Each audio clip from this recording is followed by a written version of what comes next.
রেসিপিটি একবার বানিয়ে খেলে আপনাদের বারবার খেতে মন চাইবে। প্রথমেই একটি পাত্রে আটা, তেল, লবণ ও চিনি মিক্স করে নিচ্ছি। এবার অল্প অল্প জল দিয়ে আটাটা মেখে নিয়ে মিডিয়াম সাইজের লেচি কেটে নিচ্ছি। এবার কড়াইতে তেল গরম করে গ্রেট করা আলু, লবণ, হলুদ দিয়ে মিক্স করে পেঁয়াজ কুচি ও লঙ্কা কুচি দিয়ে ফ্রাই করে কড়াই থেকে তুলে নেব। এবার কড়াইতে 1 চামচ তেল গরম করে একটি ডিম দিয়ে ভুজিয়া তৈরি করে ভেজে রাখা আলুর সাথে মিক্স করে নেব। এবার লেচিগুলো রুটির মতো করে বেলে মাঝখানে ফ্রাই করা আলু ও ডিম দিয়ে ভাজ করে নিচ্ছি 2 সাইড।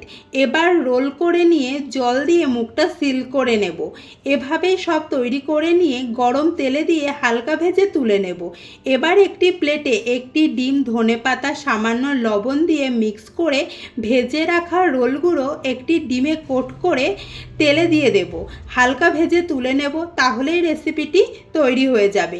ভালো লাগলে অবশ্যই চ্যানেলটিকে সাবস্ক্রাইব করে দেবেন।